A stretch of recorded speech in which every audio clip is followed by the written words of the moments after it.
Makin tua usia, makin beresiko terjadi gangguan pendengaran. Salah satunya pada orang lansia atau yang sudah berumur, ada bisa terkena dengan yang namanya presbikusis.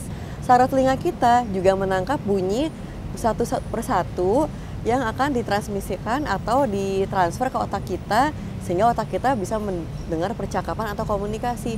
Bayangin kan kalau misalnya kakek, nenek, yang kakung, ada orang tua kita sendiri, kita lagi ngobrol nih, tapi susah banget untuk diajak komunikasi. Jangan sampai komunikasi pada orang tua ini terhambat hanya karena adanya gangguan pendengaran pada lansia atau namanya presbikusis ini tidak ditangani secara tepat dan cepat.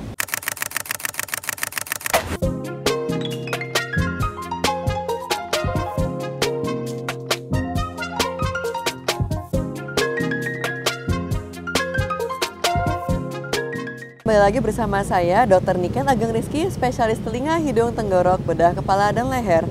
Kamu tahu nggak sih bahwa pendengaran kita tuh merupakan sistem pendengaran yang sering kali diabaikan oleh teman-teman semua. Kayak misalnya teman-teman ada gangguan penglihatan, langsung dicek matanya. Nah, kalau teman-teman ada gangguan pendengaran, seringkali pada bingung nih, apa sih gejalanya dan bagaimana cara memeriksakannya. Apa aja sih gangguan pendengaran yang bisa terjadi pada kita semua?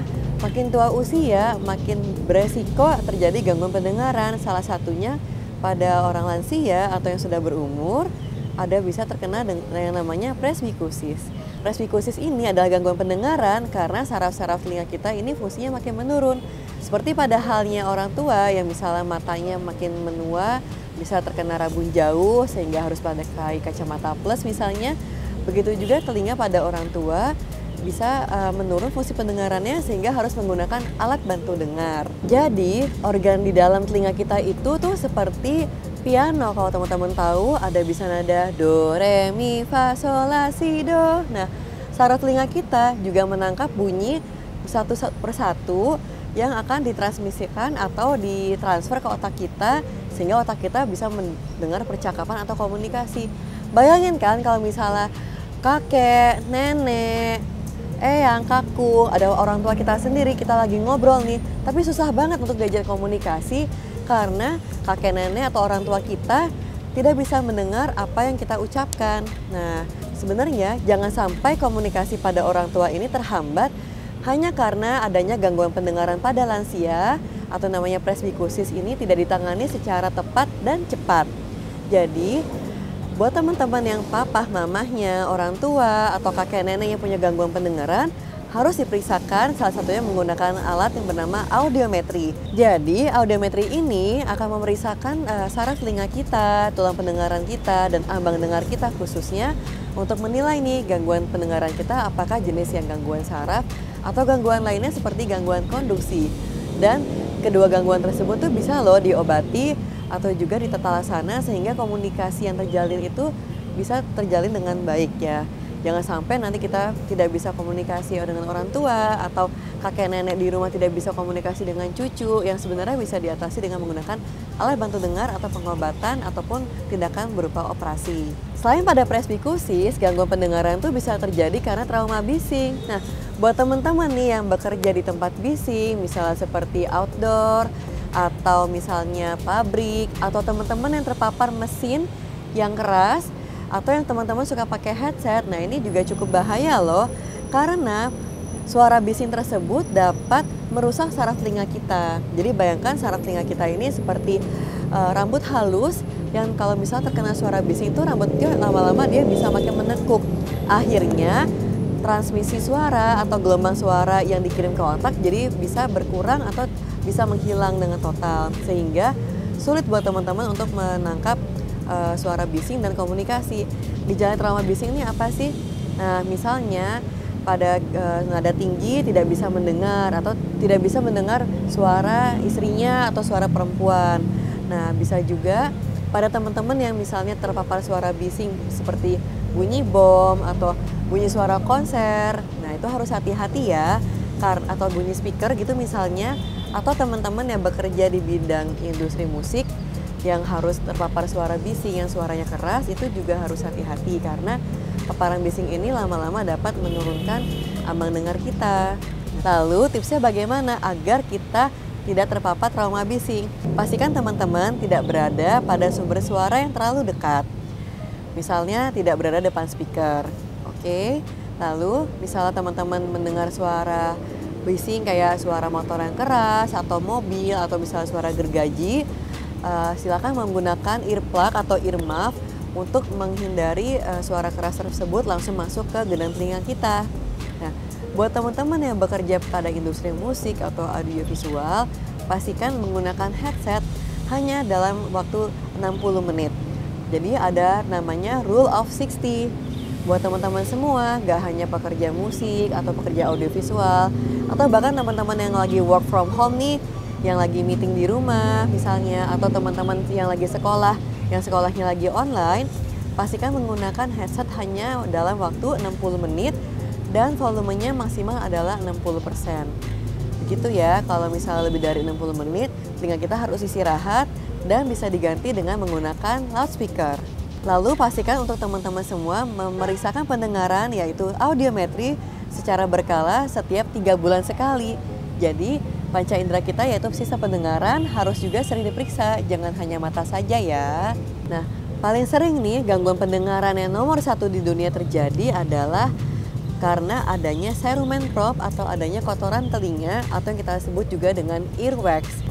Kalau orang Indonesia menyebutnya sebagai kotoran telinga, tapi sebenarnya earwax itu merupakan akumulasi atau kumpulan dari sel kulit mati yang menumpuk di telinga kita. Jadi sebenarnya pada beberapa orang, kotoran telinga itu dapat keluar sendiri dengan gerakan mengunyah atau menelan. Jadi kita berasa nih kalau kita lagi mandi, keramas atau wudhu, suka ada serpihan kulit nih di dalam telinga kita. Sebenarnya tidak masalah pada kasus orang yang earwax-nya atau kotoran telinganya bisa keluar sendiri.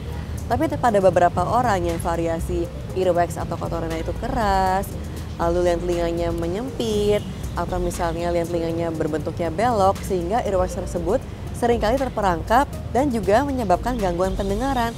Gejala utamanya apa sih? Pertama, dok saya kok ngerasa telinganya tertutup ya, terutama misalnya abis berenang. Kedua, suka telinganya terasa berdengung atau seperti ada bunyi gemerisik gitu. Nah, kalau teman-teman sudah merasakan keluhan tersebut, tidak boleh ya menggunakan cotton bud atau menggunakan kayu atau misalnya menggunakan besi-besi yang dijual di toko marketplace untuk membersihkan telinga karena barang-barang tersebut sangat berbahaya, dapat merusak telinga kita, dapat menyebabkan infeksi, dapat menyebabkan pendarahan, sampai gendang telinganya bisa sampai bolong, sakit kepala hingga nyeri yang sangat hebat.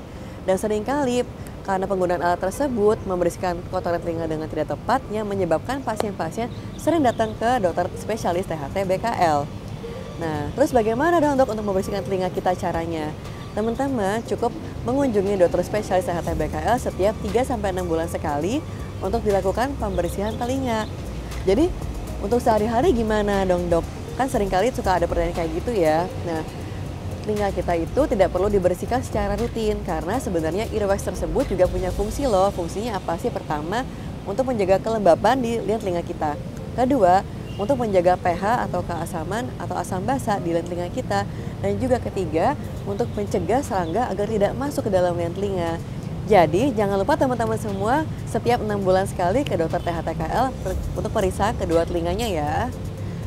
Tadi kan kita udah ngobrol nih soal presbiokusis, gangguan pendengaran pada lansia, trauma bising, dan juga cerumen. Ada juga gangguan pendengaran karena infeksi. Nah, seringkali nih teman-teman semua merasa pendengarannya kok seperti ketutup ya. Kayak ada bunyi kretek-kretek, atau kayak bunyi klep gitu, atau seperti ada suara gemerisik daun, atau suaranya kayak tidak plong. Nah, ini rata-rata yang dikeluhkan oleh pasien saya. Tapi ada juga surut yang dinamakan telinga tengah. Nah, telinga tengah ini apa sih? Ini merupakan organ di belakang gendang telinga sampai saluran tuba, di mana saluran tuba ini menghubungkan antara hidung, tenggorok dengan telinga kita. Jadi saluran tuba ini punya fungsi seperti paru-paru misalnya yang berfungsi untuk pertukaran gas oksigen dan juga CO2. Telinga tengah ini juga berfungsi sebagai gas exchange atau pertukaran gas. Nah, kalau pertukaran gas ini tidak terjadi dengan baik, maka transmisi atau hantaran bunyinya yang nyampe ke otak kita juga jadinya nggak bagus. Jadi apa sih yang bikin masalah telinga tengah ini sampai bikin gangguan pendengaran? Pertama, misal punya teman-teman sering pilek atau rinitis alergi, atau kedua suka ada riwayat rhinosinusitis, Atau ketiga, adanya perubahan tekanan, misalnya karena ada iritasi di tenggorokan seperti infeksi amandel, radang tenggorok, dan juga misalnya radang karena asam lambung yang naik ke tenggorok dan juga sampai ke saluran tuba tersebut. Dan telinga yang tertutup ini bisa seringkali sampai berbunyi juga yang disebut dengan tinnitus, juga merupakan tanda pertama adanya tumor atau keganasan atau kanker di daerah nasofaring yang di mana area tersebut berada di belakang hidung dan juga telinga. Nah, ternyata banyak banget ya gangguan pendengaran di bidang THT yang tadi kita udah bahas sedikit ya. Dari gangguan karena usia, karena gangguan saraf, karena trauma bising, karena infeksi, atau bahkan kotoran dan hal lainnya. Jadi kalau teman-teman di rumah merasa ada gangguan pendengaran, baiknya langsung diperiksakan ke dokter spesialis THT BKL terdekat, karena kita harus tahu nih masalahnya dari telinga luar kah, atau telinga tengah, atau telinga dalam. Dan jangan untuk mencoba-coba mengobati sendiri karena dapat berakibat fatal dan dapat menyebabkan infeksi atau komplikasi yang lebih lanjut yang lebih bahaya. Segera diperiksakan telinganya agar dapat diobati segera misalnya gangguannya dan dapat kembali dengan semula pendengarannya. Disayang ya organ pendengaran kita yaitu indera pendengaran kita.